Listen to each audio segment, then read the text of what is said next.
Okay, so at some point, we all learned our love language: words, acts, gifts, times, touch, and then immediately used it to explain why we're disappointed. So today, we're talking about love languages, whether they actually help relationships or if they've quietly become another way to keep score and feel misunderstood. So, this is brother, sister, whatever. Let's get into it. Let's do it. Okay.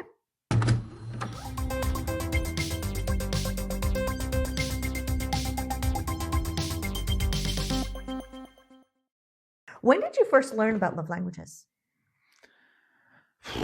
I'd probably say, As an adult, we all know, same. yeah. But when? I'd probably say when I'm 41 now. Yeah. Maybe like when I was like 30. Okay. So last decade or so.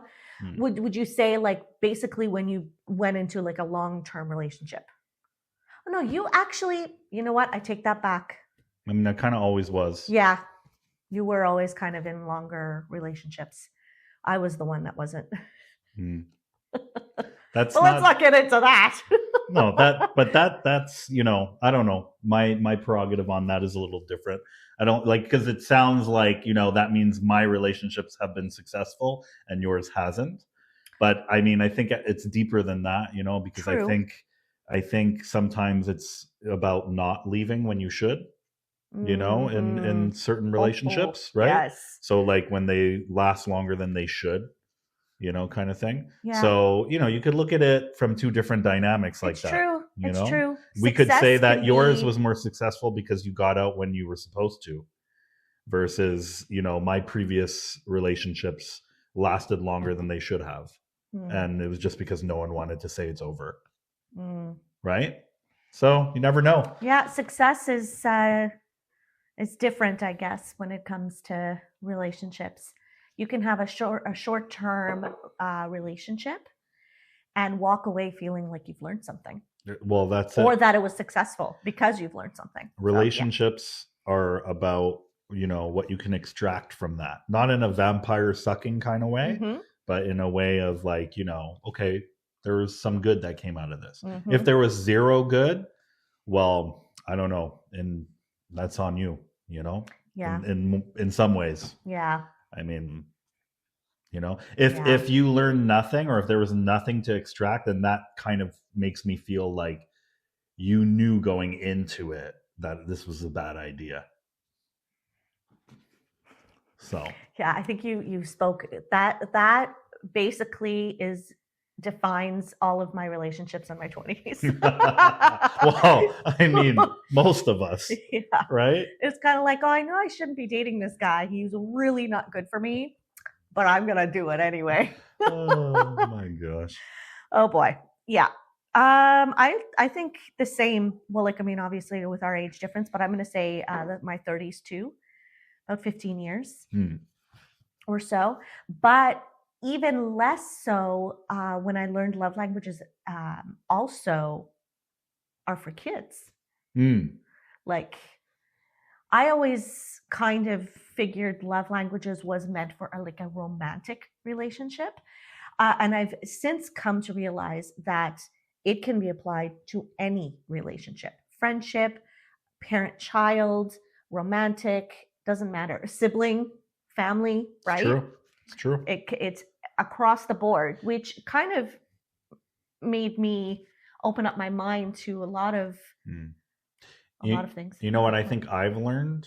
What? And I don't know if this is a good thing or a bad thing, or if I'm just crazy. Okay. But I also feel like I've learned that love languages can be different based off of who you're with. Oh, well, absolutely. Like I mean, your love languages. Like, yes, these are my love languages, but I also find that that they can change, based off of who you're around. Interesting. In ways, I'm gonna have to think on that one. I don't know if it's because, like for me, there's maybe like friendships. Let's talk about friendships. Like where in friendships, maybe like I'm not necessarily looking for anything or need anything. And so when they do give something, like I'm happy, like regardless.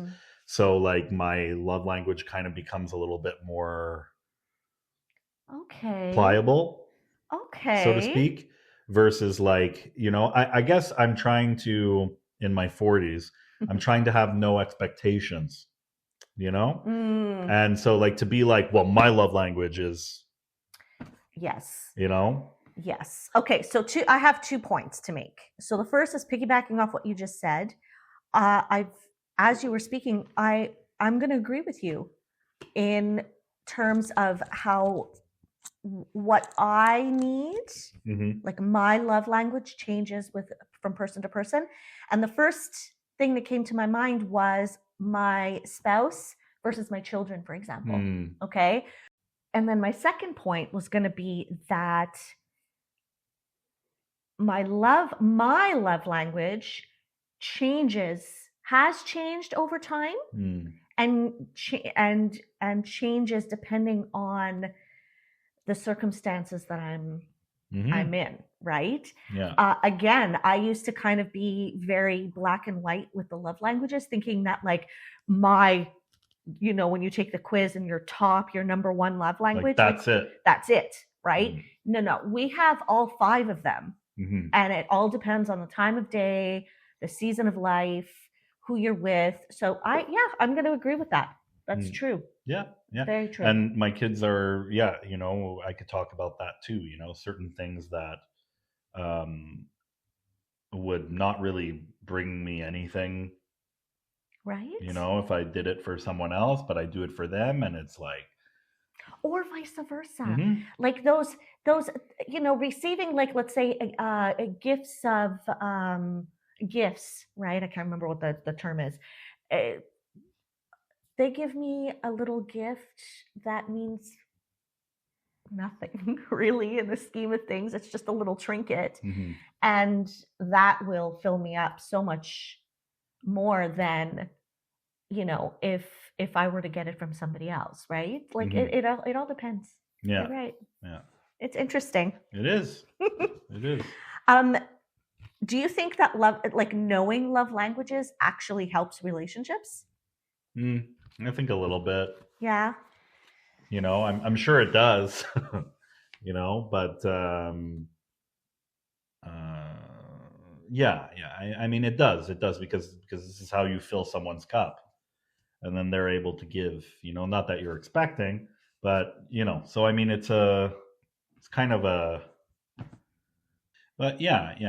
I mean, I think the love languages is just a fancy way of saying like what it is I need, and so like if you're communicating and it's like, hey, like we haven't gone out for dinner in like a long time, or like that should obviously be a sign. Yeah. And so hence, oh, okay, this is obviously something that bothers this person.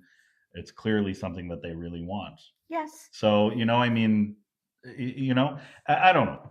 So yeah, that's kind of how I look at it. Like, yes, they're important, but also I'm hoping that the person is just going to also talk to me about like, well, you haven't done this, or you haven't done that, or constructive criticism or something. No, of course. Well, James and I know each other's love languages, and we still communicate about that kind of stuff. So of course, that's a given. I do think it's an added little benefit, an added little something to have.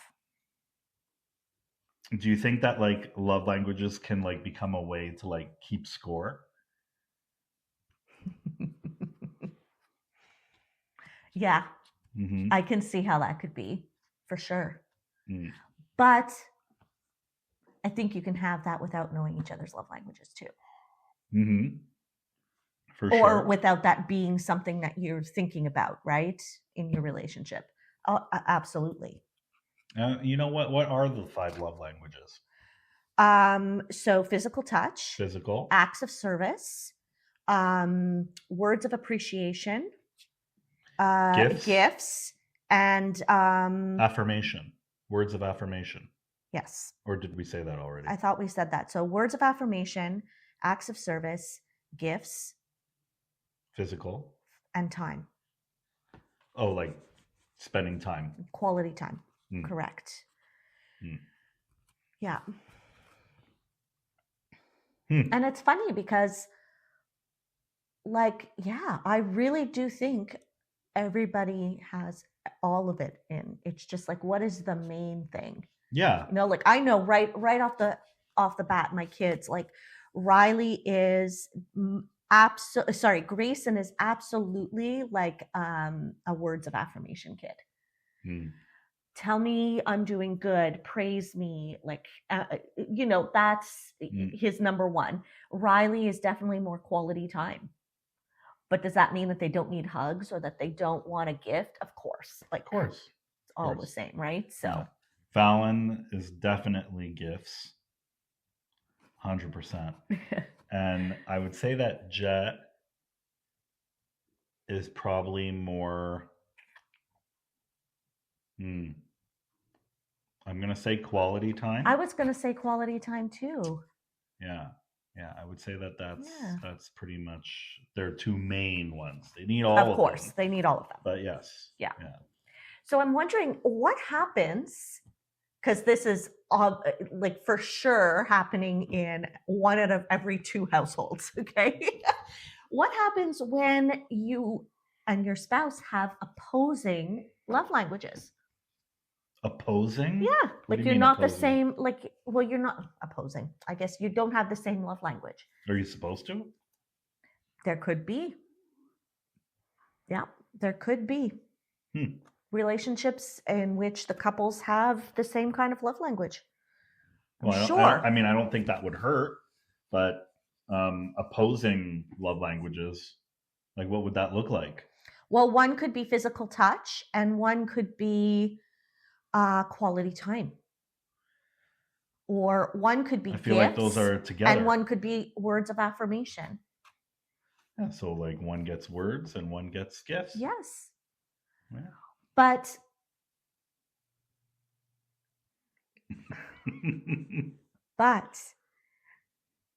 if your main one is physical touch and your partner's is not, is words of affirmation, can you not sometimes forget that the way that you show love is different from how you want to be shown love? For sure.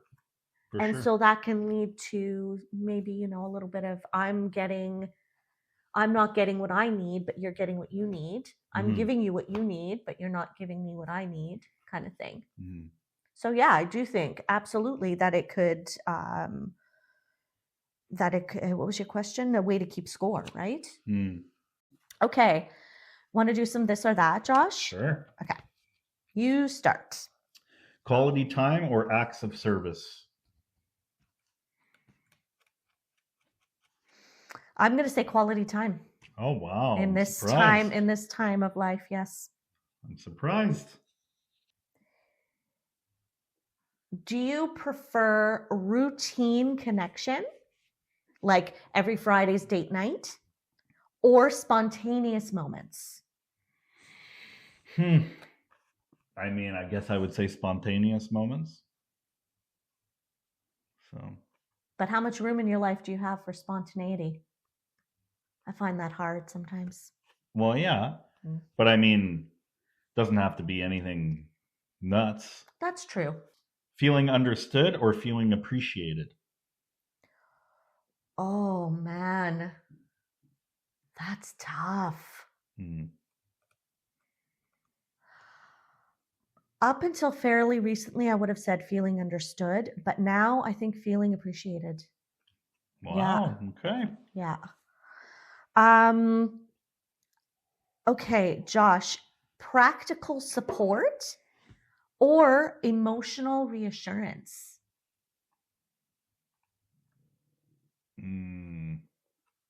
I don't even know what practical support means. I guess like actually like something to support you, like like helping you run your business, or doing some like chores that you would normally do at home, like a supportive thing, right?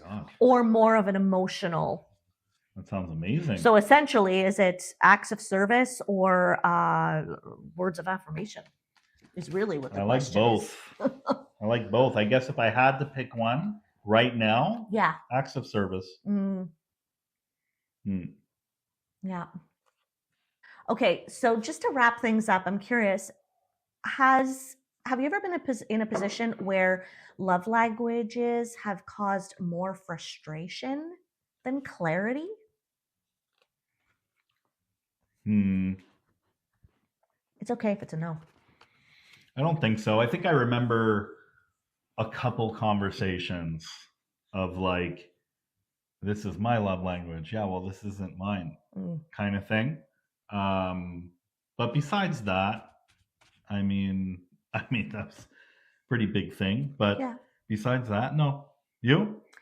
I think maybe in the earlier stages when I was, like I mentioned, kind of black and white and thinking, oh, it's the first one only, and like not really thinking big picture. I think maybe there was a little bit of frustration more internally for me, you know, like, but over time I kind of figured it out, you know? Yeah. Interesting. So maybe love languages aren't the problem. Maybe it's how rigid we've become with them. At the end of the day, most of us just want to feel seen, valued, and chosen, even if it doesn't look perfect. Yeah. That's very true. So we've got a poll up on Spotify and YouTube. So tell us, do love languages help your relationship or complicate it? All relationships, let us know. Thanks for hanging out with us today. New episodes every Thursday. We'll see you next week on Brother, Sister, Whatever. Have a good one. Bye.